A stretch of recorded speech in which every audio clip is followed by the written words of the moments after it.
Buenos días, soy Leonardo Guidi, analista financiero de Grupo Carey y vamos a ver el resumen semanal correspondiente al viernes 23 de julio de 2021. Bueno, ¿se acuerdan que la semana pasada hablé de que estaba por iniciarse tal vez una corrección de mercado? Bueno, una vez más no sucedió. El Standard & Poor's, como vemos, cerró la semana en récord histórico. Así que, a ver, quiero dejar algo muy claro. ¿Se entiende a qué me refiero cuando digo que es imposible intentar predecir el mercado a corto plazo y que intentar hacerlo es una completa pérdida de tiempo? A ver, el mercado se especializa, es un especialista en humillar a quienes intentan predecirlo a corto plazo. Por eso lo más sensato es que cuando invertimos en bolsa, bueno, seamos humildes, tratemos de, para mantenernos tranquilos, invertir en empresas y no invertir en movimientos, ya que haciendo eso a la larga nos va a ir mejor. Bueno, aún así, obviamente algún día va a venir una corrección de mercado, no sé ya si la semana que viene, si cuando el Standard & Poor's toque este techo de canal alcista, donde seguramente hay muchos analistas técnicos, muchos algoritmos que van a aprovechar para vender, no lo sé. Algún día se vendrá una corrección y mi miedo justamente es que venimos tan poco acostumbrados, básicamente durante este año y parte del año anterior, a este tipo de movimientos de corrección bajista, que pienso yo, el día que llegue de verdad una corrección, se puede llegar a desatar un pánico en el mercado, sobre todo en los que tienen poca experiencia, hace poco tiempo que operan, y más que nada tienen poco conocimiento.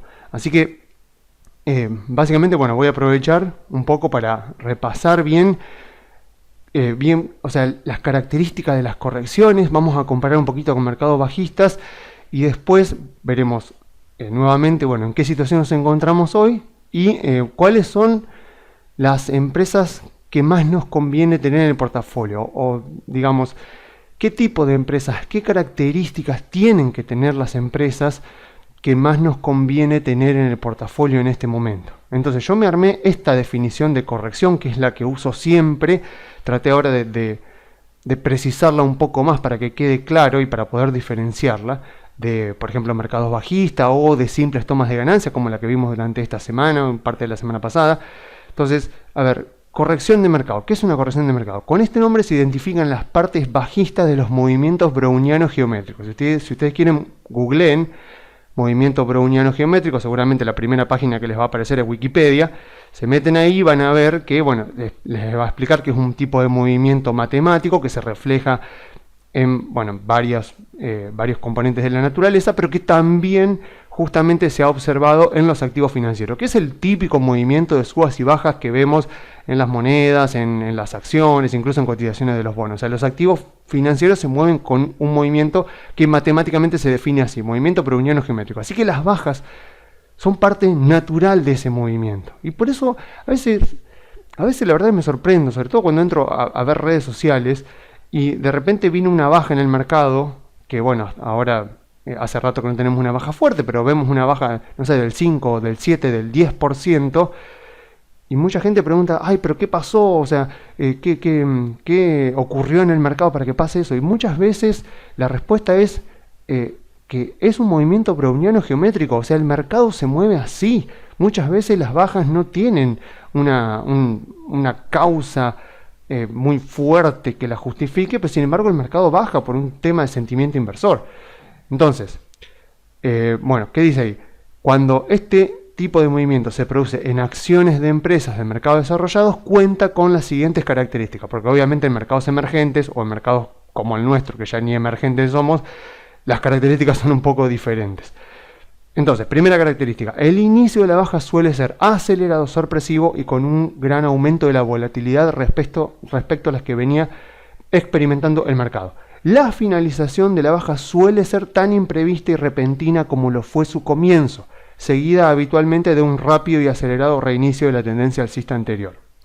Esto obviamente cuando yo veo tipos de movimiento así que arrancan de a poquito y a veces no tienen características de ser correcciones. Este, por ejemplo, sí tenía más pinta de ser una corrección. Fíjense, por ejemplo, el que tuvimos acá, la última corrección que tuvimos realmente llamada corrección de mercado, que es esta. Si la medimos, por ejemplo, fue de más o menos un 9, casi un 10%. Bueno, ven cómo arrancó, o sea, es claramente un movimiento bastante acelerado a la baja, con un par de días de baja. Bueno, o sea, esto es lo que más típicamente podemos ver como una corrección de mercado. Ahora no, estamos viendo este tipo de movimientos bastante más tibios, bastante más suaves, que no suelen ser los característicos de una corrección de mercado. Segunda, ocurren sin una causa aparente o se les atribuye una causa cuyas consecuencias han sido exageradas por los inversores. Obviamente que la causa que le atribuyen a la corrección siempre es posterior al inicio, o sea, el análisis siempre se hace de manera retrospectiva. Y el primer ejemplo que se me viene a la cabeza son los aranceles de Trump a China en 2019. O sea, 2019 fue uno de los años más alcistas en la historia de Wall Street. Teníamos que volver más o menos a la década de los 90 para ver una suba del 31,5% como la que hubo en 2019.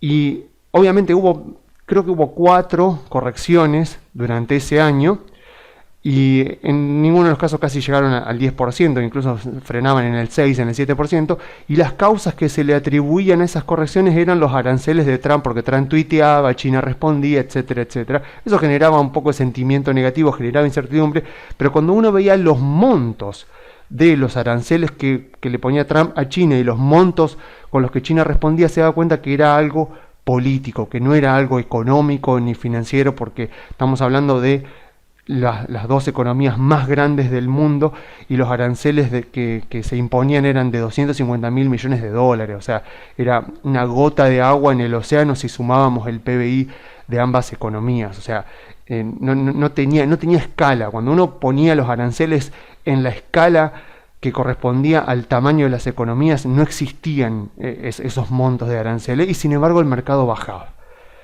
Entonces, claramente era una causa que se le atribuía a esas bajas temporales del mercado, que si uno las analizaba se daba cuenta de que nunca jamás esas causas podían generar una recesión, un mercado bajista, y por lo tanto era claramente oportunidad de compra.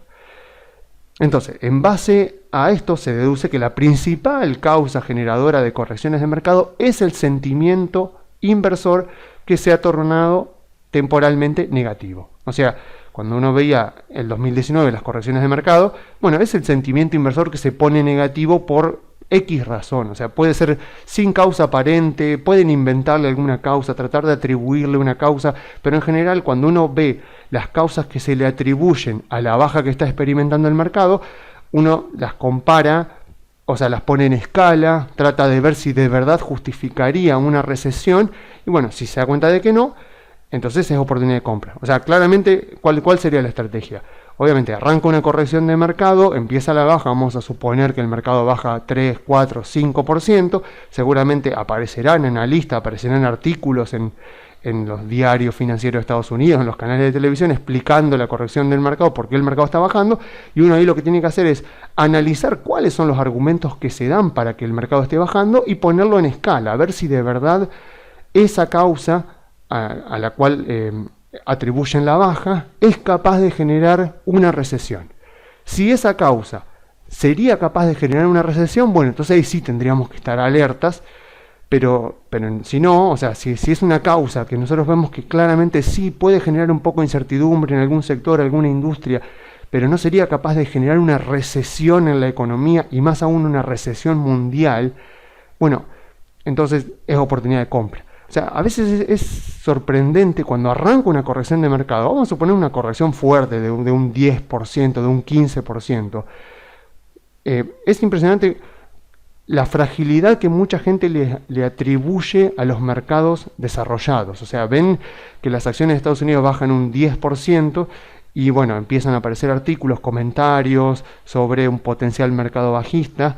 Y bueno, cuando justamente uno ve cuáles son las causas por las cuales justifican que se viene un mercado bajista, que puede venir una recesión en Estados Unidos o en el mundo desarrollado, digamos, en los países desarrollados, ven que claramente no hay forma, o sea, no hay manera de que la causa que le atribuyen pueda generar un mercado bajista. Entonces ahí hay que estar muy atento. Siempre que aparezca una corrección de mercado y el mercado baje más o menos un 10%, aparecerán analistas, aparecerán medios de comunicación financieros a justificar la corrección de mercado y darán sus argumentos. Ahí lo que tenemos que hacer nosotros es analizar los argumentos que se están dando y ver si efectivamente el fundamento que dan para la corrección de mercado tiene el poder suficiente para generar una recesión en Estados Unidos o en el mundo en su conjunto, como se hablaba en 2019, que decían que la guerra comercial de Estados Unidos y China iba a llevar al mundo a una recesión. O sea, cuando uno analizaba eso, veía que el PBI mundial de 2019 era 80 trillones de dólares. 80 trillones, que serían billones nuestros, 80 billones de dólares. Y los aranceles que se imponían entre Estados Unidos y China eran más o menos 500.000 millones, 700.000 millones. O sea, no había forma. Y encima, en ese año estaba pronosticado que la economía iba a crecer más o menos un 3% a nivel mundial, que eran más o menos unos 2 y pico billones de dólares. O sea que no había forma de que menos de 1 billón en aranceles pudiera llevar al mundo a una recesión, siendo que el mundo estaba pronosticado que iba a crecer más o menos, se iban a agregar al PBI mundial unos 2 y pico billones de dólares. O sea, no había forma. Bueno, tercera característica, duran habitualmente entre 1 y 3 meses. Esa es una característica muy importante porque ahora vamos a ver un poco cómo se diferencian de los mercados bajistas. En general duran eso, entre 1 y 3 meses, porque el mercado bajista obviamente dura 1 año y medio en promedio, y las bajas de los mercados bajistas, a diferencia de las bajas que suele haber en las correcciones, suelen ser muy pausadas, suele ser algo mucho más suave. Mientras que en las correcciones de mercado, como vimos, suele arrancar de manera acelerada y bastante sorpresiva. Pero las correcciones de mercado, ahora vamos a ver un par de ejemplos, duran entre 1 y 3 meses. Y por último, la profundidad promedio de la baja es del 10%. Si la corrección es de entre un 5 y un 10%, se considera corrección menor. Si la baja es entre un 10 y un 20%, se la considera corrección mayor. Y más allá del 20% de baja, se considera ya mercado bajista. En ese caso, el contexto para el inversor cambia completamente. O sea, cuando el mercado baja menos de un 5%, como está pasando durante este año, ya ni siquiera podemos llamar a eso corrección de mercado. Le decimos toma de ganancia o básicamente, bueno, parte de las subas y bajas normales de los mercados de un movimiento browniano característico. O sea, ni siquiera podemos llamar eso corrección de mercado porque encima son movimientos bastante rápidos. Por último, para analizar este comportamiento, este tipo de movimiento de correcciones, deben utilizarse índices que estén bien construidos, como el Standard & Poor's 500, el Nasdaq o los que construye MSCI. Índices como el Dow Jones y el Nikkei de Japón no sirven para este tipo de análisis porque están mal construidos. O sea, son índices que están mal hechos porque ponderan por precio y no por capitalización de mercado. Así que el Dow Jones existe por tradición, pero es un índice que no sirve para nada, que nadie tendría que verlo porque es un índice que pondera por precio. Y lo mismo pasa con el Nikkei. Fíjense a cómo ha llegado la distorsión que muchas personas afirmaban que la bolsa de Japón no logró recuperar el máximo previo a la burbuja que tuvo en la década de los 90 hasta el año pasado. O sea, si miramos el índice Nikkei, vemos que en 1990, me parece, hace un récord histórico después de todo lo que fue la década de los 80, que fue una década donde se fue formando la burbuja inmobiliaria y financiera de Japón. Después Japón empezó lo que se llama la década perdida, que en realidad ya son 3 décadas de estancamiento económico. O sea, Japón es una economía que lleva estancada 30 años. Y muchos decían que recién el año pasado el índice Nikkei logró volver a los valores de 1990. Y eso mostraba justamente el estancamiento que tiene Japón. Bueno, en primer lugar hay que decir que sí, efectivamente Japón es una economía que está estancada desde 1990. Pero el índice Nikkei es un índice que está mal hecho. O sea, si uno, en vez de analizar el índice Nikkei, analizaba el MSCI correspondiente a Japón, que pondera por capitalización de mercado y no por precio, lo que veía era que el máximo histórico de la década, de principio de la década de los 90, ya se había superado hacía varios años. O sea que las empresas de Japón, las inversiones de Japón estaban mucho mejor de lo que mostraba el índice Nikkei. Pero como es un índice mal hecho, y aún así es el más famoso de Japón, bueno, la gente mira ese índice y se confunde. Así que no tomemos ni el Dow Jones ni el Nikkei, o sea, no utilicemos jamás índices que ponderan por precio. Siempre hay que utilizar índices que ponderan por capitalización de mercado.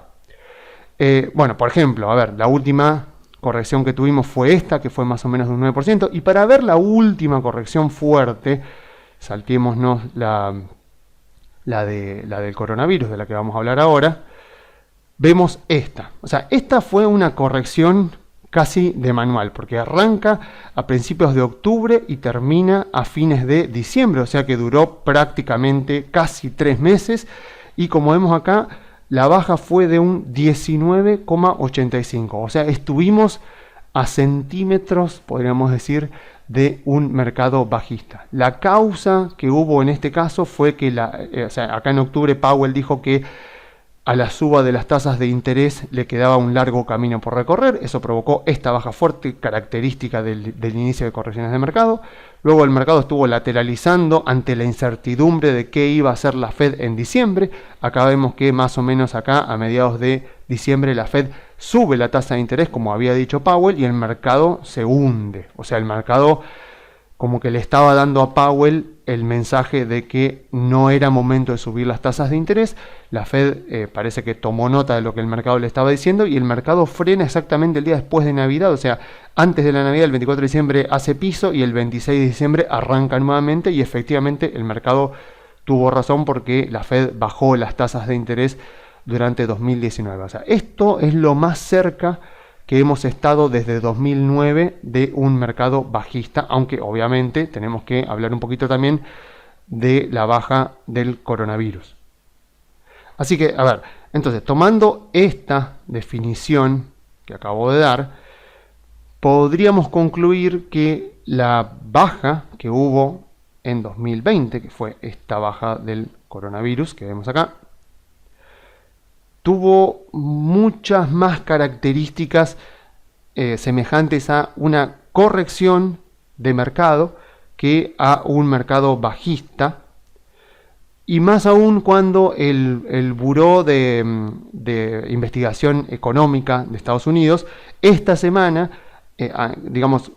afirmó que la recesión en Estados Unidos había terminado en abril de 2020. O sea, como siempre pasa, todos los datos económicos siempre son viejos. O sea, jamás tomen un dato económico para tomar decisiones bursátiles, para tomar decisiones de inversión, porque siempre son datos viejos. Incluso cuando se publica el dato del PBI, se publica más de un mes y medio después de que cerró el trimestre. O sea, cuando se publica, por ejemplo, no sé, el PBI del primer trimestre del año, generalmente se publica ya pasado un mes y medio que ese trimestre finalizó. O sea, y así con todo. Entonces, es un dato viejísimo. O sea, cualquier dato económico siempre es post facto, o sea, siempre es después de que ya cerró el periodo. Entonces, si los datos económicos miran al pasado y las acciones miran al futuro, no tiene ningún sentido utilizar esos datos. Sí, nos pueden servir para ver más o menos cómo estuvo el contexto y si la economía está subiendo o está bajando, pero no nos sirven para tomar decisiones de inversión. Entonces, según lo que dijo el Buró de Investigación Económica de Estados Unidos, lo que podemos decir es que la recesión del coronavirus del año pasado más o menos duró un mes, o sea, duró 2 meses. O sea, y ya como lo he dicho en anteriores informes, o sea, todo ese tiempo, o sea, apenas un mes, 2 meses, no sirve, o sea, no alcanza para limpiar la economía de las malas inversiones. O sea, porque obviamente durante la expansión económica se hacen malas inversiones, esas malas inversiones se limpia en un periodo que suele denominarse recesión, y así las empresas quedan como desprendidas de malos activos, de malas inversiones, de mala deuda, y bueno, quedan preparadas para nuevamente iniciar un ciclo económico expansivo. Eso no pasó el año pasado. Así que vamos a ver un poquito esto un poco más en profundidad para después pasar a otra parte donde, bueno, teniendo en cuenta en dónde nos encontramos ahora, cuáles son las características que deberían tener las empresas para, para que justamente obtengan los mejores rendimientos en este contexto de mercado que estamos atravesando. Y para eso me traje estas diapositivas, así que hoy van a tener que disculparme, voy a leer bastante porque la verdad me interesaba que esto quede un poco escrito por si alguien quiere pausar el video.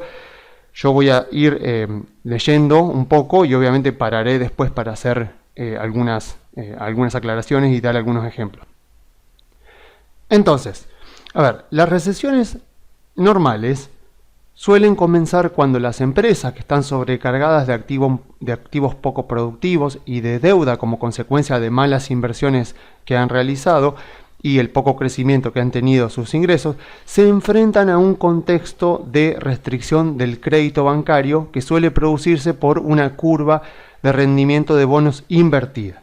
Cuando la financiación se agota, las empresas recortan la inversión y los inventarios para poder sobrevivir, y a medida que el dolor se extiende a otras empresas, los consumidores que ya perciben que se acercan malos tiempos van recortando el gasto discrecional. La recesión continúa a medida que las empresas se van desprendiendo de sus activos improductivos y refinancian sus deudas, y termina cuando la curva de rendimientos de bonos vuelve a tener pendiente positiva, devolviendo la financiación a las empresas que, gracias a los ajustes realizados durante la recesión, se han vuelto más eficientes y ágiles gracias a haber eliminado recursos improductivos o capital mal asignado. Eso lo podemos ver bastante bien acá. O sea, vamos a repasar así como brevemente los últimos 4 mercados bajistas que ha experimentado Estados Unidos.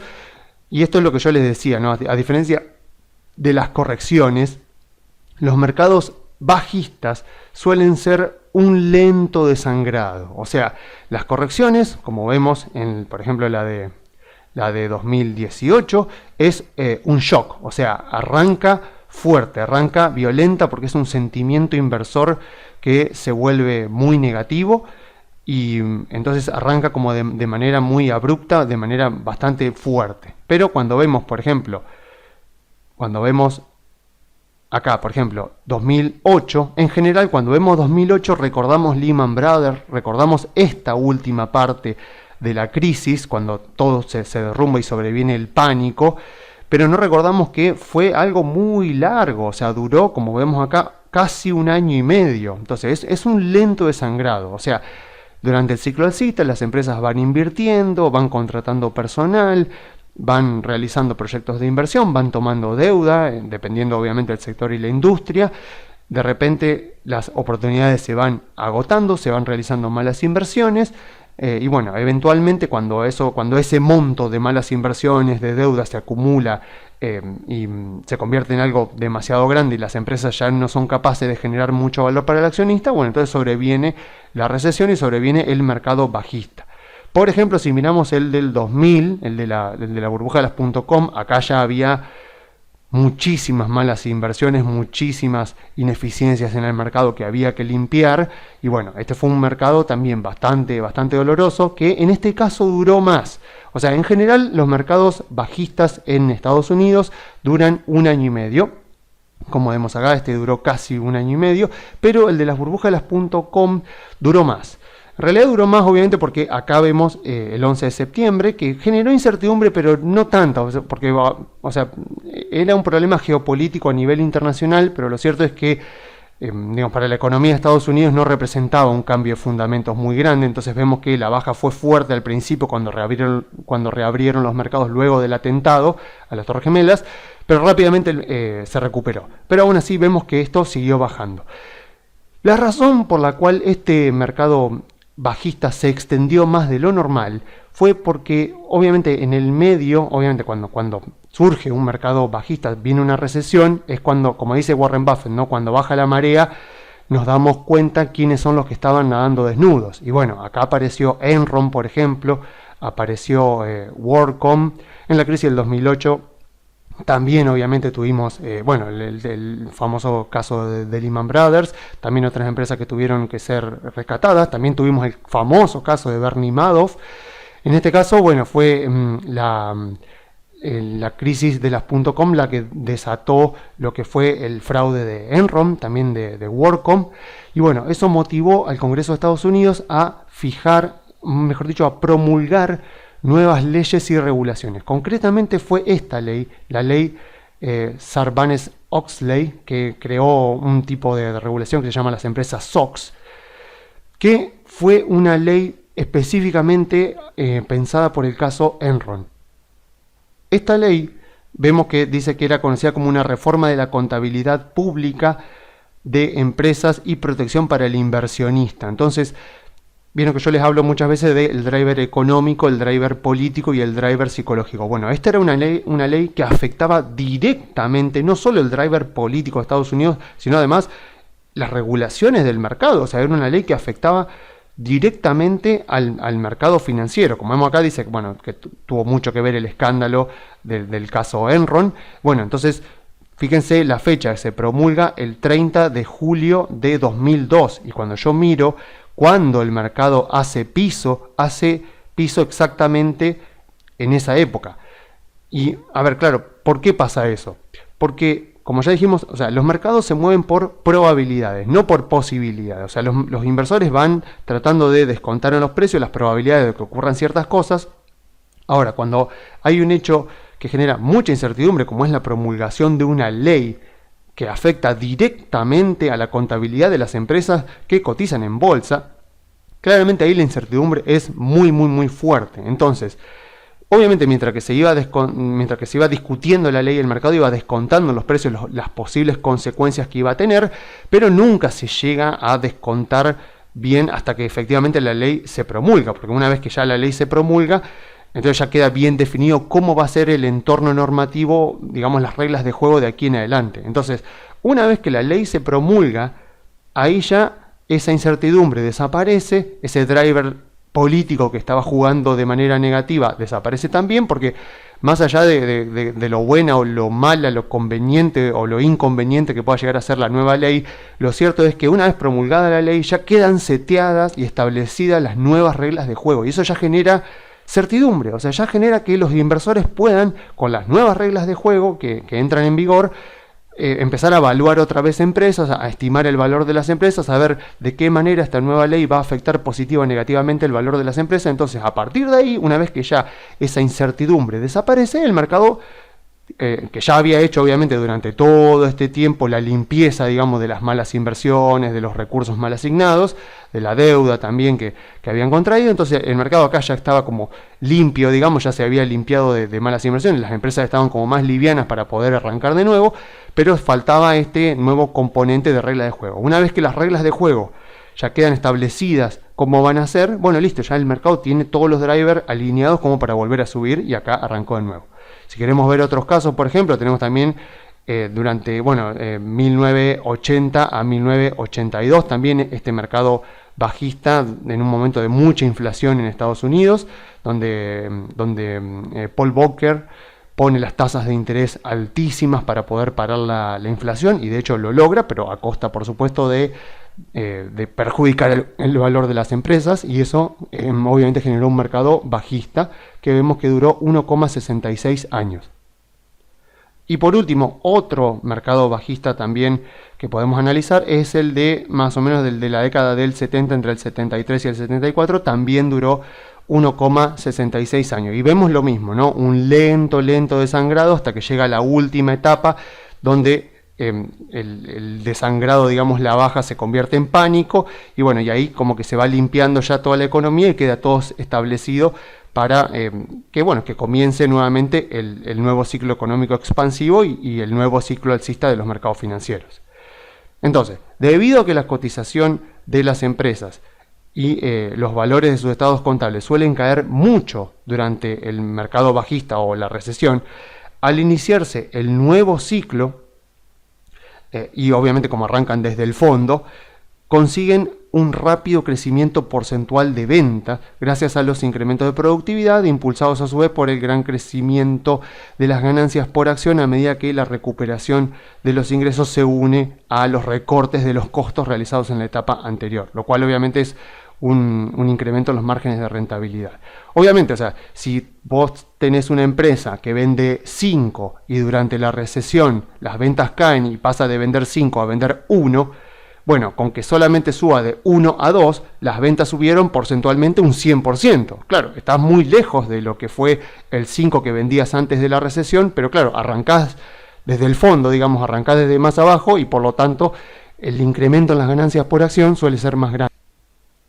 Y en estos contextos es muy importante aclarar que son las empresas de valor, las value stocks, o sea, las de sectores industriales, energéticos, de materiales o la financiera, que son las más beneficiadas durante esta etapa inicial del nuevo mercado alcista, debido a que son generalmente las que tienen más dificultades para mantenerse a flote durante el camino bajista y por lo tanto son las que suelen sufrir más la baja. Recuerden lo que yo les decía en informes anteriores de que las empresas value, o sea, empresas pertenecientes más que nada a estos 4 sectores que mencioné, y bueno, también podríamos agregar el sector de utilities, son empresas que tienden a recurrir más a la deuda. Entonces, yo por ejemplo puedo ver la curva de los bonos, acá cuando me la muestre.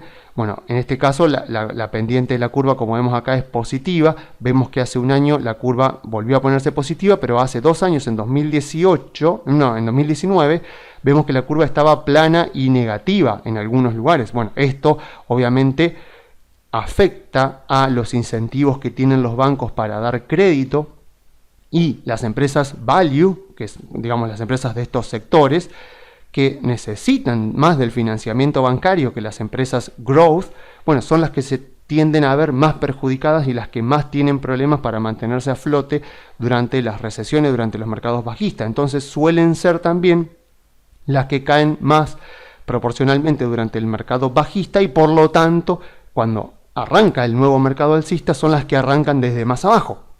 Y por lo tanto son las que tienen más para recuperar, y por lo tanto son las que nos brindan las mejores oportunidades de inversión.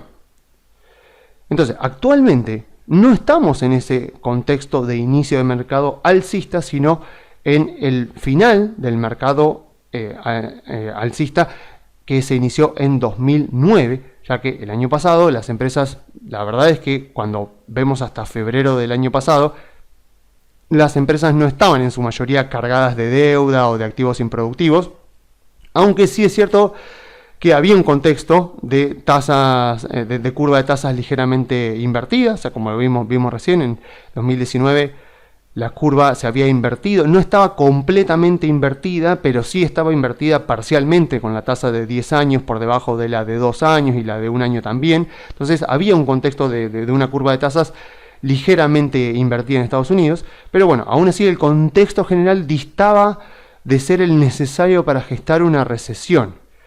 Porque bueno, aunque se notaban algunos signos de excesos en algunas industrias puntuales, eran casos así aislados, o sea, no era la mayoría del mercado. Así que las empresas no estaban en una situación, en general, cuando hablamos en general del mercado, no estaban en una situación en la que tuvieran muchos excesos para eliminar. Entonces, sumado a eso, la fuerte baja del coronavirus tampoco duró lo suficiente como para que el dolor obligara a las empresas a eliminar sus excesos, gracias a los esfuerzos, o sea, gracias a que, bueno, los esfuerzos combinados de la Fed y del gobierno de Estados Unidos propiciaron que ya para mitad de año la economía comenzara a reabrir, los bancos comenzaran a prestar, gracias a que la curva de tasas ya tenía pendiente positiva. O sea, es exactamente lo que vimos acá. O sea, vemos hace un año atrás la pendiente de la curva ya se había puesto positiva de nuevo, mientras que en 2019, lo que vemos acá, la curva era negativa, tenía pendiente negativa, a pesar de que las tasas estaban más altas. Entonces, en un contexto de final de ciclo económico y de mercado alcista en un país desarrollado, en el que la economía suele crecer poco en términos reales, o sea, por ejemplo, con un PBI creciendo al 2,5% y una inflación del 2%, o sea, como lo que veníamos viendo hasta 2019, las empresas que mejores rendimientos obtienen son las consideradas quality growth, o sea, empresas, digamos, crecimiento de calidad. La verdad que me sorprende, por ahí veo comentarios en redes sociales de gente que se preocupa porque el crecimiento económico de Estados Unidos se está volviendo a ralentizarse, o sea, está poniéndose otra vez lento. O sea, es obvio que eso va a pasar, o sea, es por demás de obvio que Estados Unidos no puede mantener el crecimiento que está teniendo ahora, porque es justamente la recuperación de toda la baja que hubo con el coronavirus. O sea, Estados Unidos estaba en un contexto de final de ciclo económico, de final de mercado alcista, lo cual no quiere decir, por supuesto, que el final es inminente, sino que a lo sumo será el año que viene o incluso tal vez en 2023. Y tiene que volver a ese contexto, o sea, tiene que volver justamente a un contexto de una inflación más o menos en la zona del 2% y un crecimiento real del 1%, más o menos 0,5, 0,7%, que es más o menos el mismo contexto que tenía previo a la crisis del coronavirus. Entonces, o sea, lo que estamos, digamos, el escenario base que deberíamos manejar es ese, es el de una economía de Estados Unidos volviendo a crecer en términos reales 1% como mucho, o tal vez, no sé, 0,5, 0,7%. Entonces, en ese contexto, al que supuestamente vamos a volver eventualmente, tal vez este año o el año que viene, las empresas que mejores rendimientos obtienen son las consideradas como quality growth, o sea, crecimiento de calidad. Entonces, durante las etapas iniciales e intermedias del ciclo económico mercado alcista, podemos obtener muy buenos rendimientos invirtiendo en empresas de valor, que son las value stock, o empresas en crecimiento, que son las growth stocks.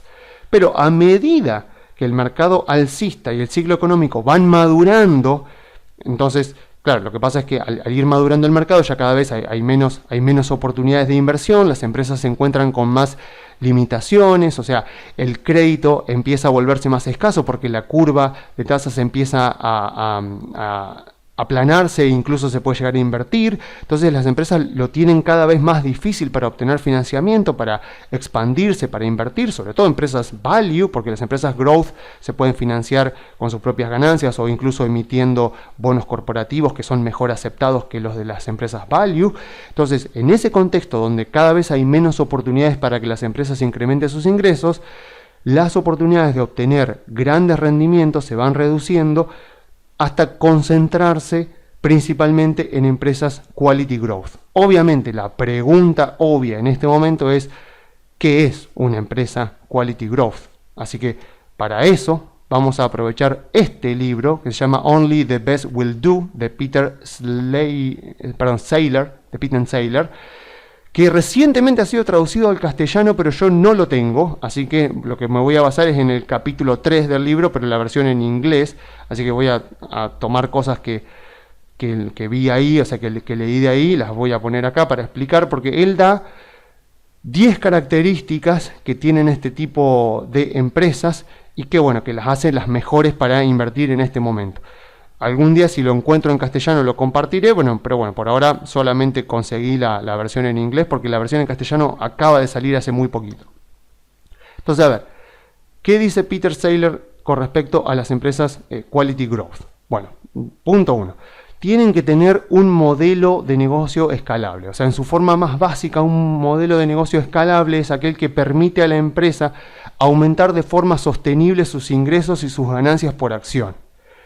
Entonces, el mercado para sus productos y servicios debe ser lo suficientemente grande y abierto para poder absorber el crecimiento continuo de la empresa. Esto es clave. Si el mercado es demasiado pequeño, demasiado cerrado o está muy maduro y saturado de competidores como para soportar el crecimiento de la empresa, se deduce que las ventas y las ganancias por acción no podrán expandirse al ritmo necesario y que en casos de que logre hacerlo será la excepción, o sea, y no va a ser lo habitual en este tipo de mercados. O sea, tenemos que pensar en una empresa y analizar su modelo de negocios tratando de ver cuál es el mercado potencial que tiene, qué tan maduro está ese mercado, cuál es la posición que tiene la empresa en ese mercado para poder ver si tiene sustentabilidad en el largo plazo. O sea, tenemos que analizar no solo la industria en la que está la empresa, sino también cuál es la propuesta de valor que tiene la empresa. A ver, cuál es la propuesta de valor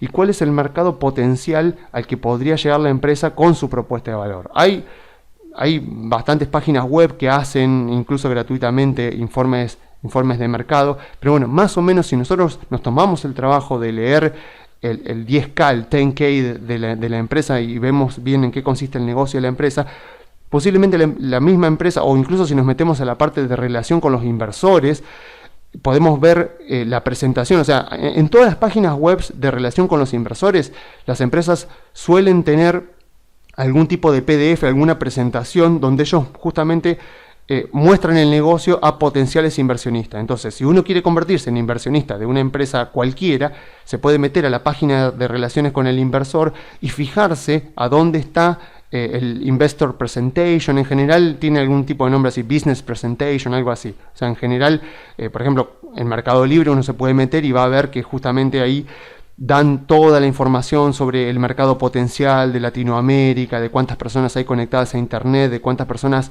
hacen compras online en Internet. Entonces ya más o menos la propia empresa te va dando información, aunque por supuesto también conviene cotejar los datos con otro tipo de webs porque la empresa puede estar exagerando, aunque en realidad no les conviene mucho exagerar, así que suelen ser bastante confiables los datos. Pero o sea, lo que tenemos que ver es eso. O sea, si por ejemplo yo quiero invertir en Ferrari, en la empresa Ferrari que salió a cotizar hace un par de años, claramente Ferrari no tiene un negocio escalable porque no apunta a un público masivo. O sea, Ferrari vende más o menos la misma cantidad de autos cada año, obviamente le saca un margen de rentabilidad muy grande, o sea que tiene un modelo de negocio, una propuesta de valor muy interesante, pero no podemos decir que califique como quality growth. O sea, no podemos decir que es una empresa que califique como crecimiento de calidad, porque es una empresa que tiene un modelo de negocio que apunta, como dice acá, a un nicho específico de mercado y que es, que tiene características muy puntuales. Entonces, no es una empresa que planee una gran expansión de su modelo de negocio para masificarlo, sino que es una empresa que apunta a un nicho muy puntual de mercado y que espera dentro de ese nicho, obviamente tiene una ventaja competitiva muy superior a los demás y espera con cada una de sus ventas obtener buenos márgenes de rentabilidad. Entonces, Ferrari puede tener drivers muy interesantes, puede ser una empresa muy interesante para invertir, pero no califica como este tipo de empresa que estamos analizando. Después, algo también muy importante que está bastante ligado al anterior es la industria en crecimiento estructural. Esto es algo que vengo repitiendo durante los informes bastante seguido, y es que a largo plazo las ganancias por acción son las que determinan el precio de las acciones. Eso está clarísimo. O sea, a largo plazo, o sea, las ganancias por acción de la empresa tienen que crecer y justamente eso es lo que termina en última instancia determinando cuál va a ser el precio de las acciones. Cuando una empresa hace crecer sus ganancias por acción de forma sostenida en el tiempo, el precio de las acciones eventualmente las va a seguir, por supuesto. Entonces, con la ayuda del extraordinario poder que tiene la capitalización compuesta, este crecimiento se va a traducir con el tiempo en una rentabilidad superior al promedio del mercado para el inversor. Una industria en crecimiento es aquella que muestra una tasa de crecimiento superior a la del PBI y que cuenta actualmente con drivers que la independizan en mayor o en menor medida de los altibajos que pueda tener el ciclo económico. Este tipo de crecimiento suele estar impulsado por algunos cambios permanentes en la actividad económica y la actividad empresarial, aunque también puede deberse a disrupciones tecnológicas o a contextos demográficos. Bueno, no sé, por ejemplo, Netflix o incluso Apple fueron empresas que generaron disrupciones tecnológicas que abrieron nuevos mercados. Ahora, por ejemplo, estamos viendo lo que está pasando en la industria de semiconductores, que justamente ha sido muy beneficiada porque hay una enorme demanda de semiconductores para vehículos, pero en realidad para cualquier dispositivo electrónico. Entonces, esto es fundamental. O sea, si yo elijo una empresa, una buena empresa que tiene un negocio escalable, pero que la industria no está creciendo, o sea, digamos como que el pastel, la torta no está volviéndose más grande, la única forma que tiene la empresa para crecer es quitarle cuota de mercado a la competencia. Y eso puede ser muy malo para el accionista y para el valor de la empresa, porque si yo tengo una industria que ya ha crecido y ya no crece más, ya tengo los competidores, ya tengo el contexto establecido, podríamos decir, con determinadas empresas que son las líderes, con otras que son más chicas. Bueno, entonces, con esa industria que ya no está creciendo, la única forma que tienen las empresas que integran esa industria para crecer es luchar contra la competencia, quitarle cuota de mercado a la competencia. ¿Y eso qué puede provocar? Puede provocar, por ejemplo, una guerra de precios, donde las empresas empiecen a competir para ganar cuota de mercado bajando sus precios y por lo tanto bajando sus márgenes de rentabilidad.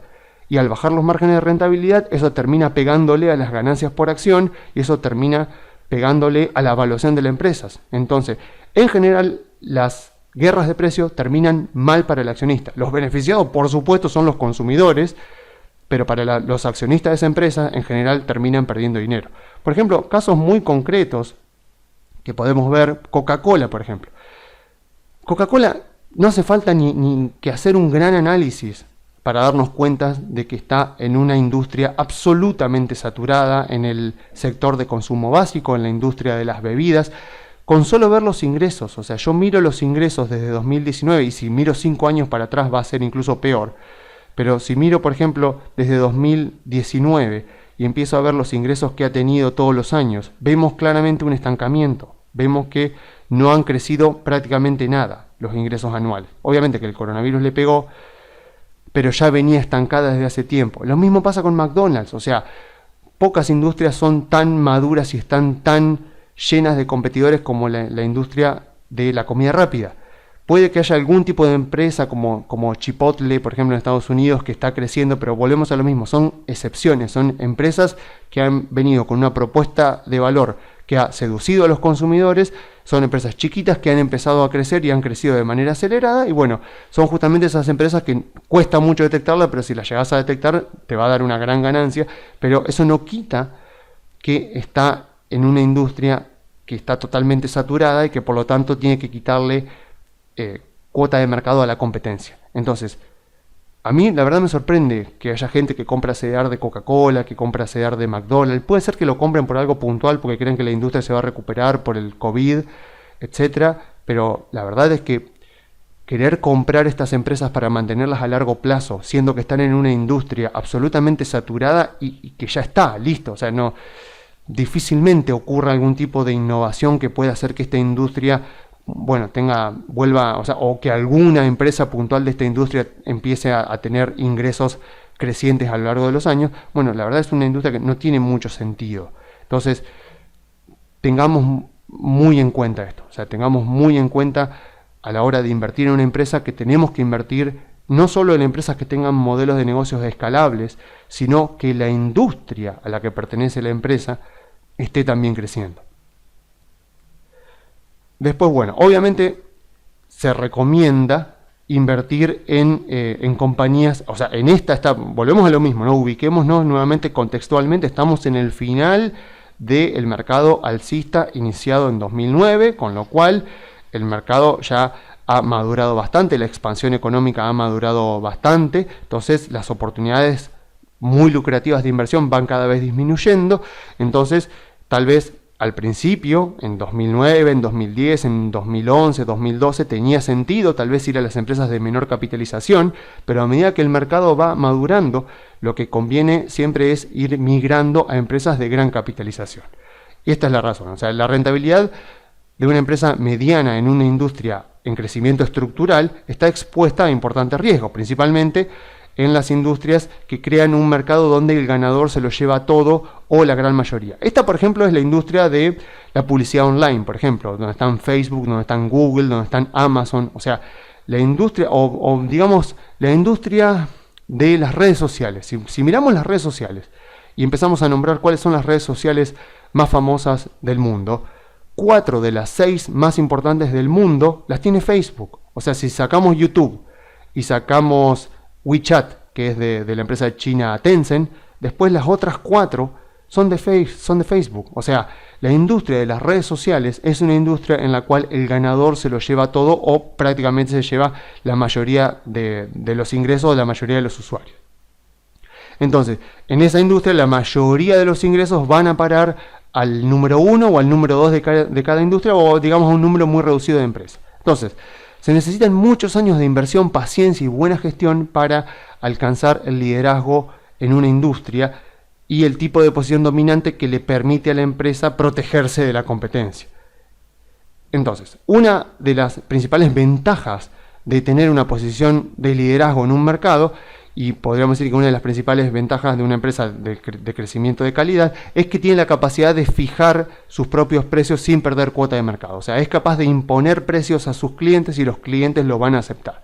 Esto le permite mejorar sus márgenes de rentabilidad y sus ganancias por acción, pero tan importante como eso es también el hecho de que tener una posición dominante en una industria que está creciendo, o sea, que tiene crecimiento estructural, le permite a la empresa estar en la posición ideal para capturar la mayor parte de esos ingresos provenientes del crecimiento. O sea, tenemos una empresa, mejor dicho, tenemos una industria cuya facturación va creciendo todos los años.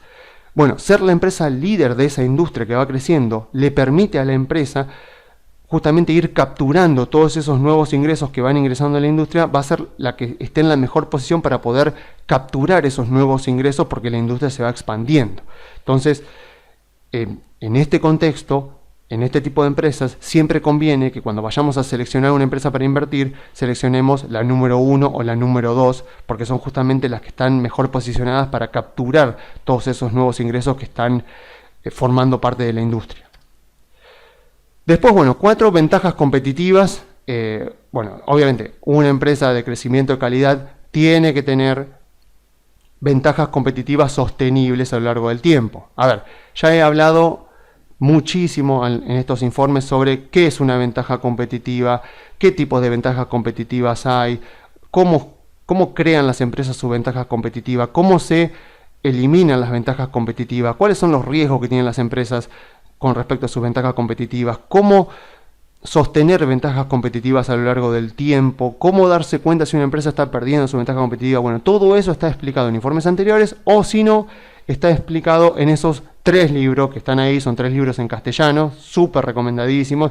El pequeño libro que genera riqueza de Patrick Dorsey, las 5 reglas para invertir en acciones con éxito de Patrick Dorsey, y el último, Invirtiendo en Calidad, de Lawrence Cunningham. Bueno, como ya le dije en informes anteriores, ahí tienen 3 puertas rojas. Golpeen esas 3 puertas rojas, posiblemente les abran y consigan esos libros. Respeten las mayúsculas y las minúsculas. Y bueno, o sea, por favor, léanlos.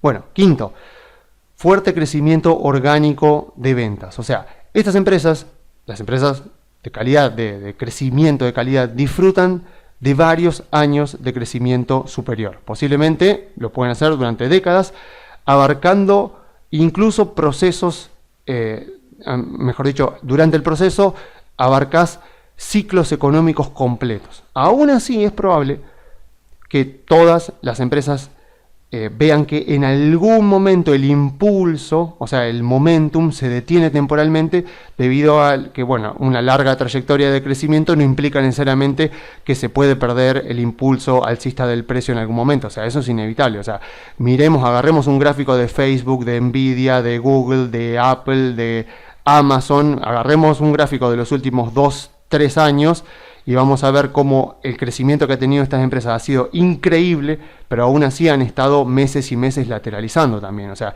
no es inevitable que el momentum se pueda perder, así que paciencia con respecto a esas cosas.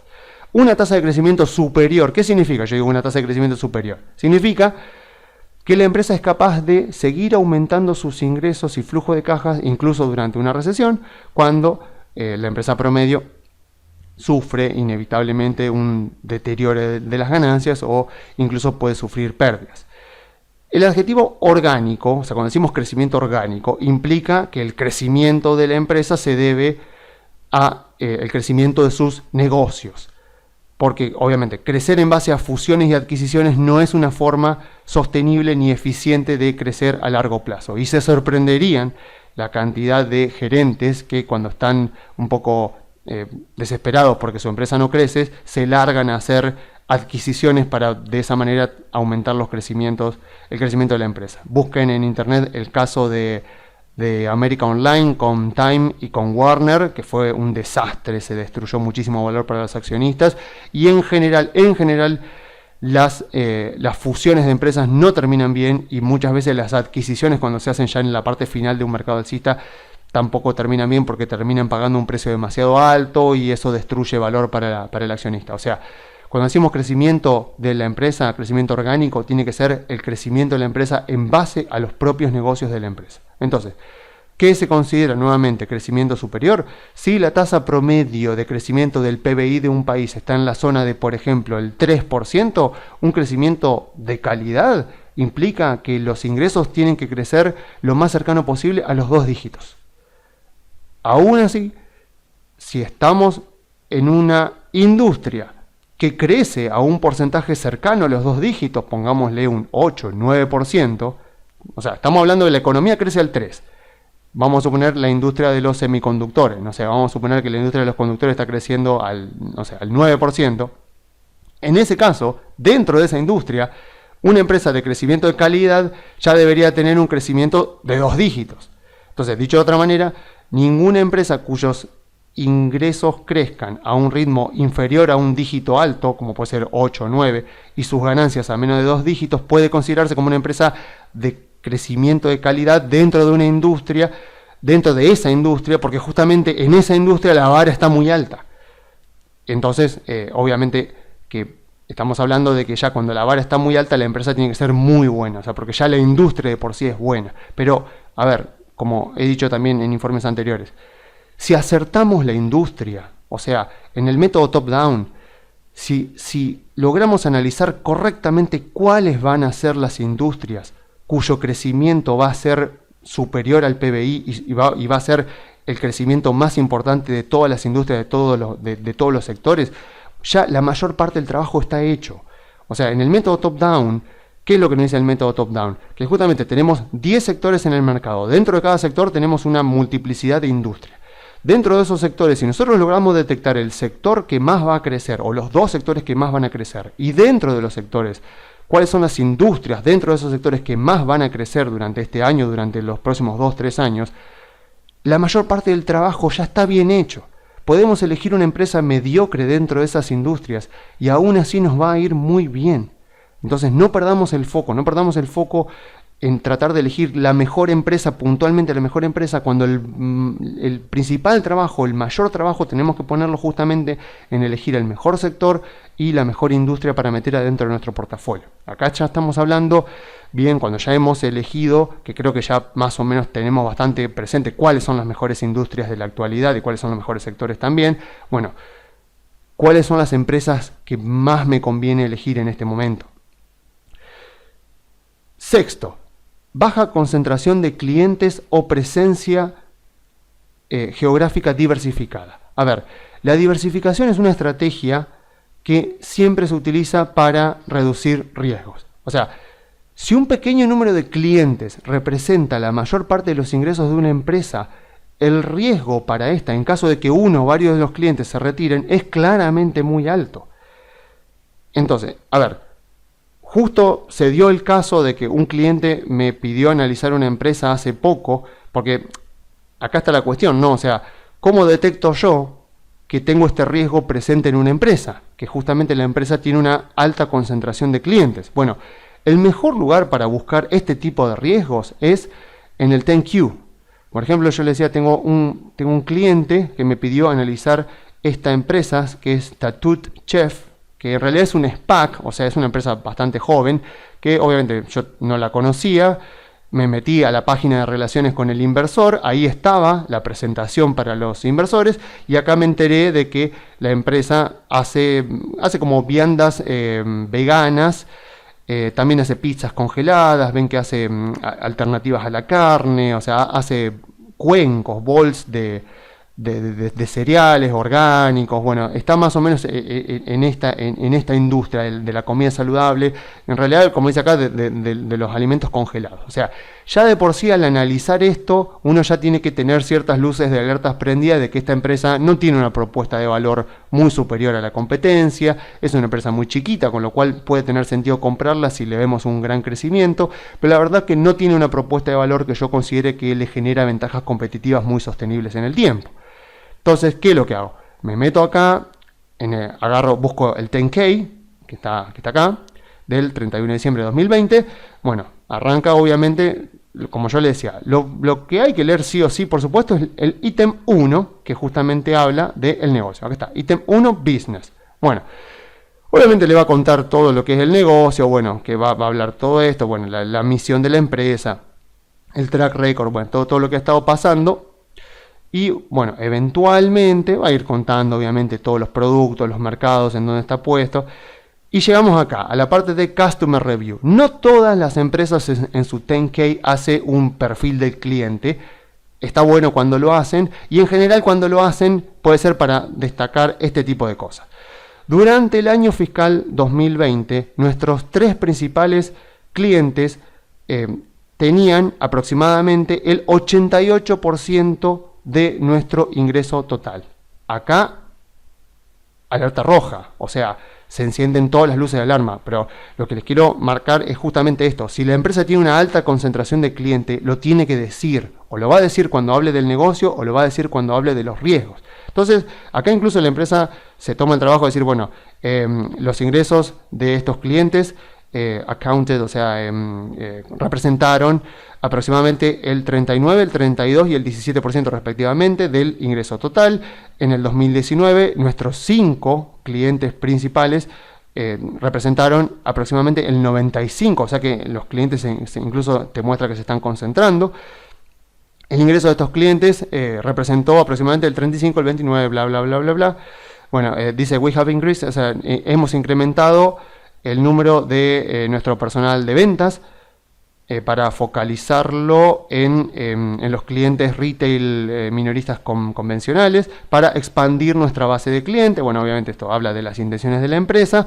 Dice también que, obviamente que dice, nosotros creemos que las relaciones con nuestros clientes son fuertes, que ninguno ha indicado que tener intención de cesar o reducir el volumen de negocios que hacen con nosotros, o perder, o bueno, una reducción significativa, pero bueno, o sea, como dice, marca justamente que justamente dice que perder o reducir significativamente a estos clientes, podría afectar adversamente a nuestro negocio, y dice que, bueno, que veamos los factores de riesgo para tener un poco más de detalle. Entonces, obviamente cuando yo leo esto, ahí me queda claramente uno de los riesgos más importantes de esta empresa. Y fíjense que lo único que tuve que hacer es meterme al 10K y leer la parte del negocio. Por eso es fundamental, o sea, fundamental. Estoy estudiando una empresa, ya sea que la conozca o que no la conozca, lo primero que hago es bajarme el 10K o el 10Q, por ejemplo, ahora que se están publicando balances, y voy y me meto a leer la parte de el negocio y también la parte de riesgos, aunque en la parte de riesgos a veces hay mucho bla bla, mucha basura, pero bueno, claramente si existe este riesgo de mucha concentración de cliente, están obligados a decirlo, y acá es justamente donde te lo van a decir. Después, del mismo modo, como dice acá, si la mayoría de los clientes se encuentran en un país expuesto a la interferencia política en el sector privado, nunca se puede descartar el riesgo de que se modifiquen leyes o regulaciones del país en detrimento de la empresa. De esto se desprende que el mejor escenario para una empresa es que sus ingresos estén diversificados geográficamente y en un gran número de clientes, para así evitar darle demasiado poder sobre los fundamentos de la empresa a un pequeño grupo de clientes o al gobierno de un país. El mejor caso que yo puedo encontrar sobre el gobierno de un país es Alibaba.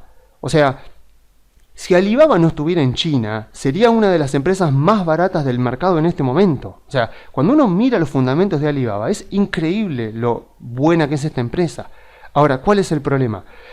La enorme mayoría de sus ingresos provienen de China, y ellos están obviamente sujetos a lo que decida el gobierno chino. Entonces, esto es lo que está refiriéndose, a esto es lo que se refiere este riesgo. O sea, Alibaba, en otras circunstancias, en un país democrático, en un país que respete las instituciones democráticas, valdría muchísimo más de lo que vale ahora, sin lugar a duda. Cuando uno mira los márgenes de rentabilidad, los ingresos de la empresa, el riesgo financiero de la empresa, se da cuenta de que el valor, que el valor de esta empresa es mucho más alto de lo que marca el precio de la acción en este momento. Pero ¿qué pasa? Está en China y la mayor parte de sus ingresos provienen de China. Entonces está expuesta a este riesgo del gobierno chino. Y bueno, y eso es lo que provoca que una empresa que tiene un potencial para brindarnos rendimientos enormes, bueno, no lo esté produciendo en este momento. Aún así, yo estaba hablando, o sea, al hablar de esta empresa de crecimiento de calidad, estoy hablando de en qué conviene invertir en el final de el mercado alcista de Estados Unidos, y lo cierto es que China es una empresa de mercados emergentes. Es lo mismo que si yo hablara de Mercado Libre. Son empresas de mercados emergentes porque la mayor parte de sus ingresos los realizan en mercados emergentes, ya sea China o Argentina. En este caso, digamos que Alibaba no calificaría tampoco como empresa de crecimiento de calidad porque justamente, bueno, en parte no cumple el punto 6, pero además es una empresa que obtiene la mayor parte de sus ingresos no de mercados desarrollados, sino de mercados emergentes.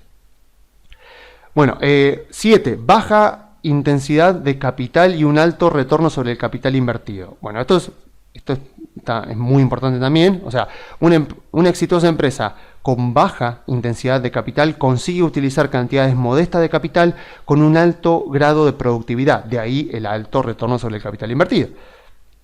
Esto habitualmente excluye a las empresas que requieren inyecciones regulares de capital, las cuales a menudo se encuentran en sectores de materiales, energético o sector industrial, como ya sabemos, sectores value, incluyendo, por ejemplo, los fabricantes cuya actividad implica la transformación de materias primas en productos semielaborados, por dar un ejemplo de justamente este tipo de empresas muy intensivas en capital.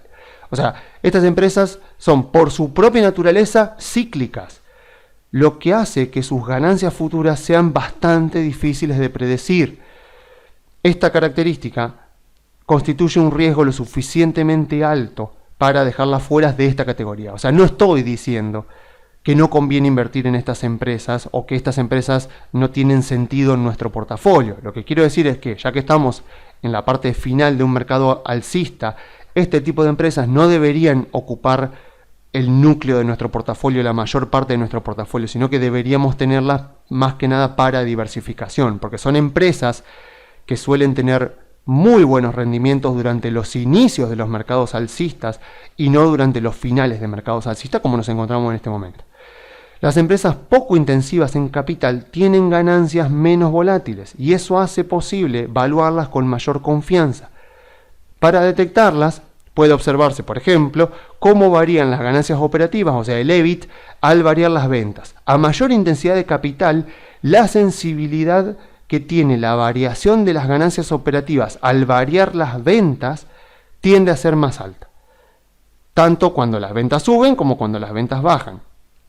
Y, encima de todo, si la baja de ventas es muy grande en un contexto en el que la empresa está muy endeudada, puede ir a la quiebra. O sea, eso es lo que vemos justamente en las recesiones. Por ejemplo, Enron era una empresa del sector energético, un sector value intensivo en capital. Cuando quebró en la burbuja de las .com, o sea, son empresas intensivas en capital, digamos, con mucho apalancamiento operativo, con mucha deuda. Cuando vino la baja, vino la recesión, quedó expuesto su mala situación financiera, entonces terminó quebrando. Entonces, acá lo que tenemos que tener en cuenta es que aquellas empresas muy intensivas en capital, lo que vamos a ver en los balances es mucha sensibilidad de sus ganancias operativas al variar las ventas o los ingresos. Y eso lo vemos tanto a la alza como a la baja. Por ejemplo, Starbucks, empresa intensiva en capital, o sea, muchos negocios, etcétera, etcétera. Entonces, vemos acá, por ejemplo, los revenues, o sea, los ingresos del año pasado. Entonces, podemos ver cómo le afectó justamente la baja del COVID. O sea, lo que vemos es esto, ¿no? Que venía ganando, por ejemplo, 6.500 millones, venía teniendo ingresos por 6.500 millones, un poquito más porque también tenía otros ingresos acá, casi 7.000 millones, y vemos un ingreso operativo de 1.100 millones. Vemos acá, por ejemplo, que en el segundo trimestre de 2020, cuando ya pega el coronavirus, los ingresos bajan. Esto es variación trimestral, de un trimestre para el otro. Entonces vemos que de un trimestre para el otro baja de 6.500 millones a 5.400 y vemos cómo le pega a la ganancia operativa. O sea, esto pasa cuando las empresas son muy intensivas en capital. Vemos de 1.100 bajó a 4.18 y vemos acá de 5,4, o sea, de 5.400 millones baja a 3.700 millones y vemos que de 418 millones va a pérdida. O sea, esto es lo que quiero decir, ¿no? La sensibilidad que tiene. Y lo mismo es cuando arranca de nuevo, ¿no? Cuando de 3.500 millones de ingresos se va a 5.700 de ingresos, vemos cómo repuntan fuerte las ganancias. O sea, las empresas intensivas en capital tienen esta fuerte volatilidad en las ganancias porque una pequeña variación en los ingresos, ya sea al alza o a la baja, afecta de manera significativa a sus ganancias operativas y por supuesto también a sus ganancias netas.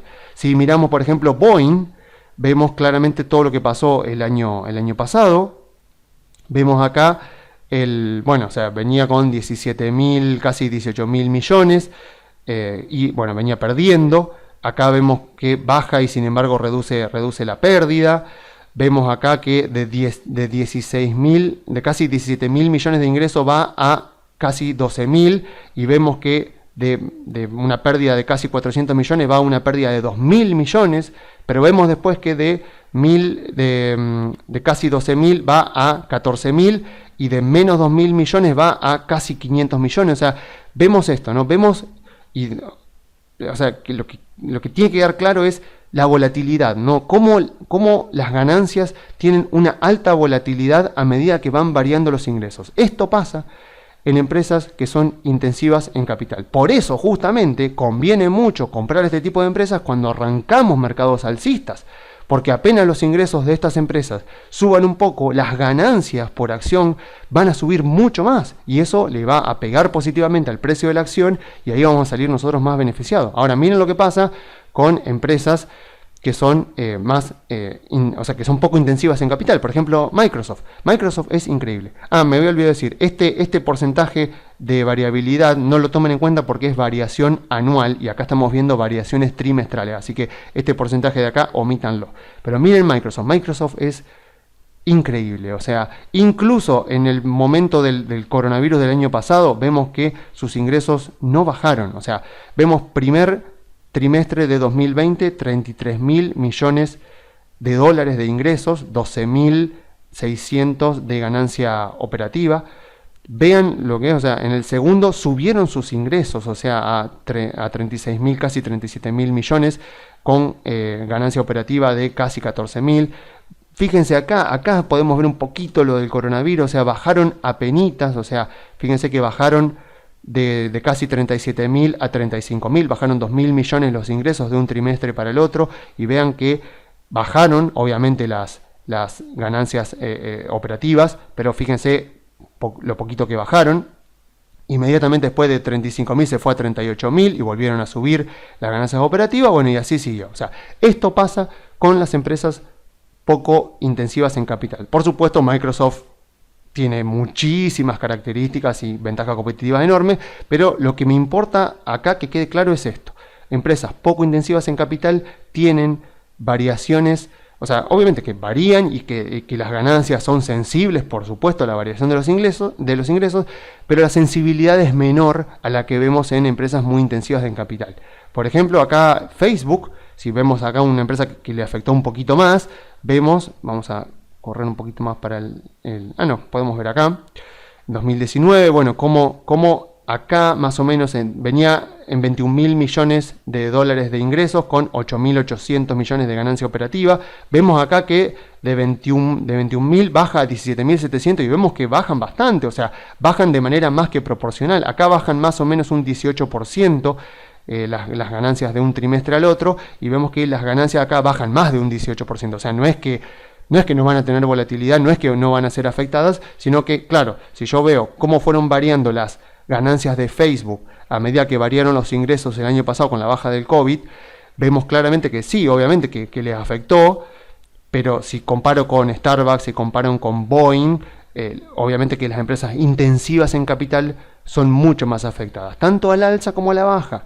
Entonces, justamente, cuando estamos al revés, en el ciclo opuesto, que el ciclo económico está comenzando y las empresas están arrancando del piso, justamente los fundamentos están dados, el contexto del mercado está dado para que yo vaya a comprar empresas más intensivas en capital, empresas value, empresas del sector de materiales, empresas del sector energético, empresas del sector industrial, porque son justamente las que van a tener un incremento en las ganancias mucho más grande cuando se incrementen sus ingresos. Entonces, en esos contextos de inicio de mercado alcista es cuando entonces mi portafolio tiene que estar más metido en empresas value, porque entonces el rendimiento que voy a obtener va a ser principalmente de esas empresas y va a ser más alto que el que obtendría en caso de empresas como Facebook, por ejemplo, que puede ser que se recuperen, pero como no suelen caer tanto en contexto de recesión, se van a recuperar mucho menos. O sea, es claramente lo que vimos durante más o menos finales del año pasado. O sea, las empresas tecnológicas anduvieron muy bien, pero si uno compraba empresas energéticas, empresas industriales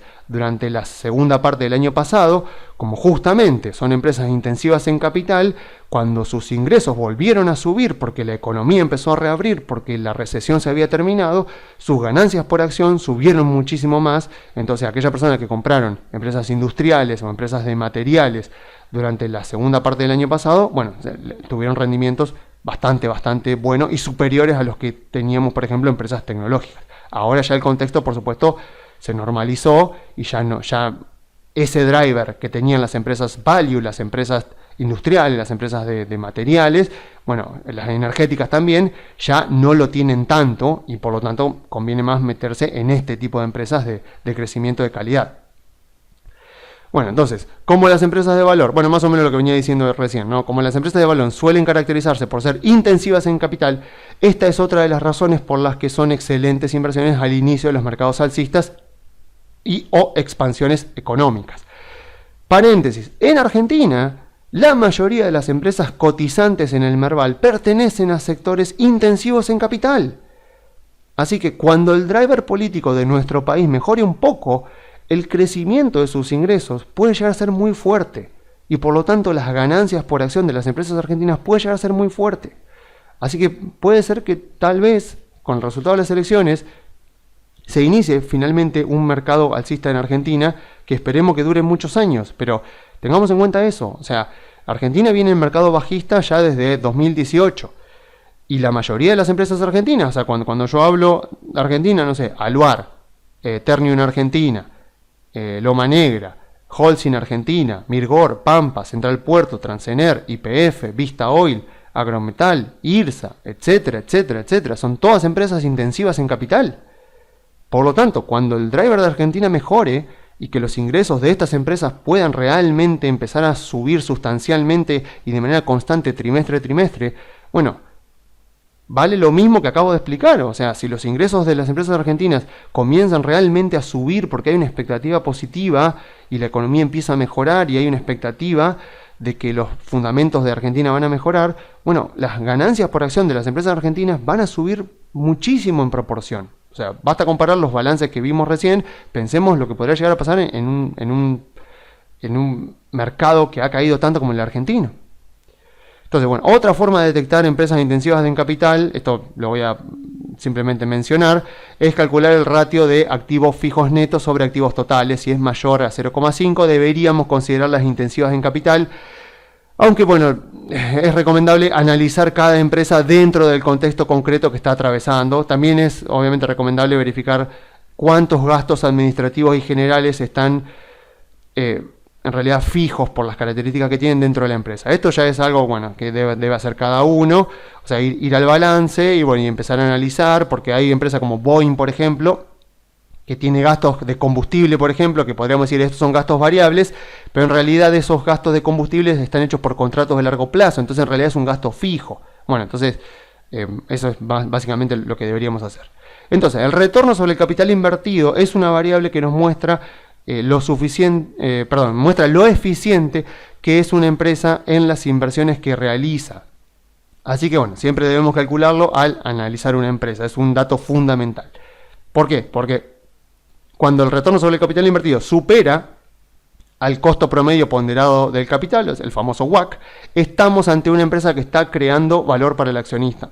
O sea, ¿Qué es una empresa que crea valor para el accionista? Una empresa cuyo retorno sobre el capital que invierte es mayor a lo que le ha costado ese capital, ya sea por deuda o por que los accionistas se lo han dado, básicamente. Bueno, octavo, a ver si se acelera un poquito. Balance y posición financiera sólida. Bueno, es evidente obviamente que una empresa con un balance cargado de deudas va a requerir eventualmente que las ganancias que tiene la empresa se desvíen para pagar intereses o reembolsar la deuda en lugar de redistribuirla en el negocio. Aunque muchas empresas cíclicas y endeudadas que requieren de gastos regulares de capital para construir nuevas instalaciones son sólidas, su deuda tendrá que ser reembolsada o renovada en algún momento y eso va a pesar sobre las ganancias de la empresa. Lo cual con el tiempo, por supuesto, es probable que se refleje en una valoración bursátil menos sólida.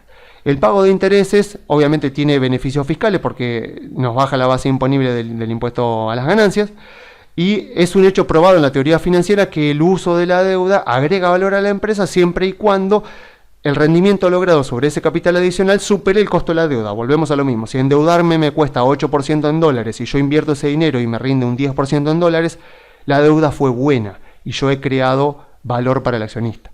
Pero obviamente la deuda no está exenta de costos, ya que sigue siendo obviamente una obligación asumida con acreedores y es para el accionista una fuente importante de riesgo adicional para la seguridad de su inversión. O sea, si las tasas de interés suben o la economía entra en una fase de recesión, las ganancias obtenidas por la adquisición de deuda pueden convertirse rápidamente en una fuente de angustia y de pérdida de valor. El uso del apalancamiento que proporciona la deuda aumenta la volatilidad de las ganancias, tanto obviamente para el lado positivo como también aumenta las pérdidas cuando se torna negativo. La historia financiera está plagada obviamente de ejemplos de empresas que han caído por culpa de niveles excesivos de deuda, los cuales son con resultados devastadores para los inversores de sus acciones. El inversor en crecimiento de calidad, al ser paciente, prudente y estar muy atento al riesgo de pérdida permanente de capital, no desea ni necesita aceptar ese riesgo, por lo que invierte en empresas cuya relación deuda-equity sea lo más baja posible. Bueno, acá es obvio, a ver, claramente se dice una empresa que no tiene deuda no puede quebrar, y cuando miramos las empresas que más califican como quality growth, en general estamos hablando de empresas que tienen muy poca deuda. O sea, como para darnos una idea, Apple en este momento tiene 200.000 millones de dólares en caja disponibles ahí en bonos del tesoro. Facebook tiene más o menos 60.000 millones y así, o sea, suelen acumular mucha caja este tipo de empresas, así que difícilmente nos vamos a encontrar empresas con estas características que a su vez tengan mucha deuda. O sea, puede ser que si son empresas jóvenes o estén en una etapa más expansiva, más digamos de crecimiento bastante expansivo, ahí pueden ser que tengan mucha deuda, pero no es el caso normal que nos vamos a encontrar.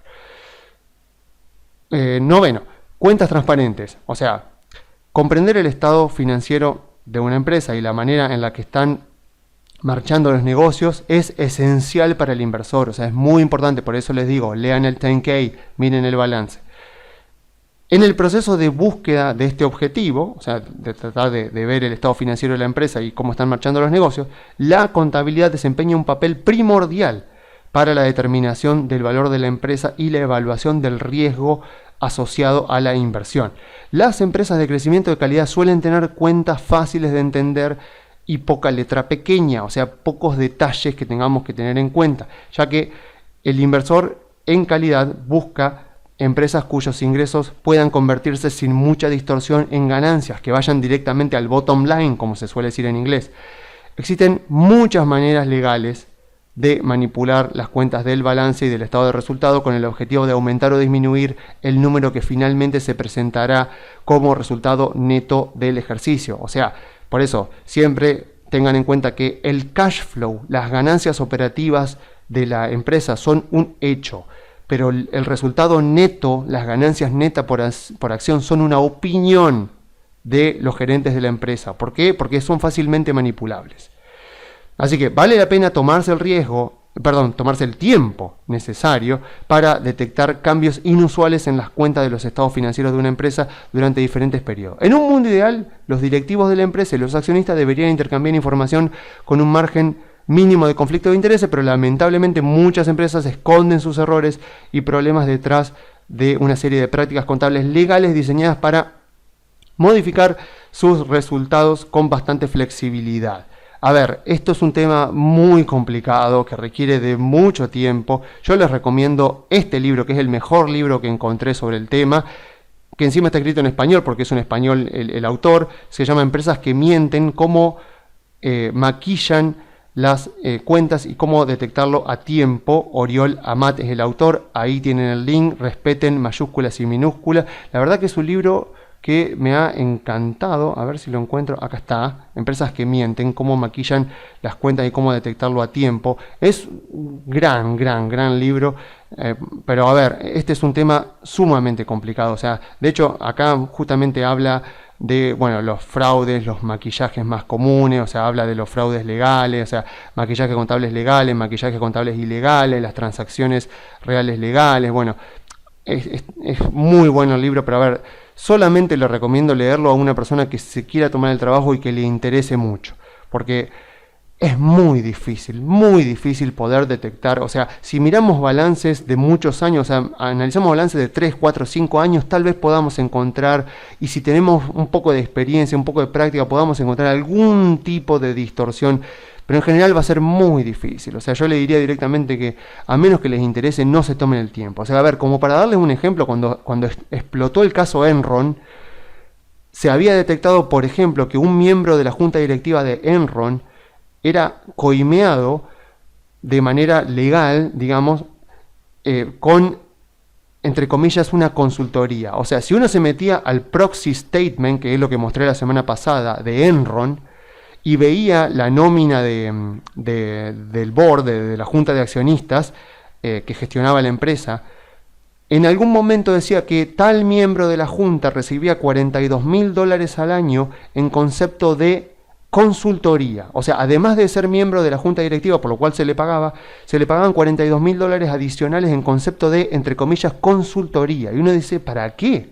Si ya es miembro de la junta. Bueno, ahí había un soborno básicamente, que bueno, obviamente después fue detectado, fue condenado, pero también, por ejemplo, pasa que en el proxy statement, que lo mostré la semana pasada, también muestran donaciones, o sea, cuando uno ve donaciones de la empresa a obras de caridad que están respaldadas por los miembros de la junta, o a universidades o a programas universitarios que están respaldados por miembros de la junta, eso ya son señales de alerta que puede ser que no signifiquen nada, pero puede ser que estemos hablando ahí de que la empresa está como sobornando a sus propios directivos. Entonces, mi sugerencia es, a menos que les interese este tema, no pierdan el tiempo porque es muy difícil detectar este tipo de cosas. Es apasionante cuando se encuentran estos casos para analizarlos, pero la verdad que es muy difícil, muy difícil. Así que bueno, suponemos por supuesto que si estamos invirtiendo en empresas que están creciendo, que tienen posiciones líderes dentro de una industria, y bueno, lo mínimo que pueden hacer estas empresas es mantener sus cuentas en orden. Último, excelente gestión y gobierno corporativo. No voy a hablar nada de esto porque ya lo hablé la semana pasada, así que mi sugerencia es, ¿quieren saber lo que es una excelente gestión? Lo que es un excelente manager, un gerente, vayan al informe de la semana pasada, y a lo sumo puedo agregar cosas que no dije de la vez pasada, por ejemplo, bueno, obviamente buscar gerentes que estén alineados con los objetivos de la empresa. Si vemos gerentes que el CEO gana mucho más que el resto de los gerentes de la empresa, ahí hay una potencial alerta, porque puede ser significado de que la empresa tiene un gobierno demasiado jerárquico, demasiado piramidal, demasiado estructurado, y eso no es bueno para las empresas. No sé, después, bueno, obviamente busquemos gerentes que fomenten una cultura corporativa buena, o sea, a ver, como veíamos la semana pasada, o sea, la empresa tiene que beneficiar no solo a los accionistas, sino también a los clientes, a los empleados, a los socios, a los proveedores, a la comunidad, o sea, y eso se hace a través de la cultura empresarial, o sea, busquemos gerentes que fomenten una buena cultura empresarial, y la cultura es algo tan cualitativo que es muy difícil verlo, entonces es muy difícil analizarlo, pero tratemos de encontrar gerentes que traten que dentro de su empresa se beneficien digamos, tanto a los empleados como a los clientes, a los accionistas, a los proveedores. O sea, tratemos eso, de encontrar ese tipo de gerentes. Pero bueno, si quieren más detalle, vayan al informe de la semana anterior. Por último, si este fuera el segundo año de un mercado alcista iniciado en 2020, las mayores y mejores oportunidades de inversión se encontrarían en empresas de sectores value, ya que al haber sido las empresas más golpeadas por la recesión, son también las que más margen tienen para recuperar y para crecer. Pero como actualmente nos encontramos transitando la etapa final del mercado alcista iniciado en 2009, y posiblemente no veamos el final de este mercado alcista hasta seguramente 2022 o tal vez 2023, cuando la Fed empieza a subir las tasas de interés, entonces las mayores y mejores oportunidades de inversión se encuentran actualmente en empresas quality growth, o sea, de crecimiento de calidad. Así que deberíamos tener la mayor parte de nuestro portafolio invertido en ellas.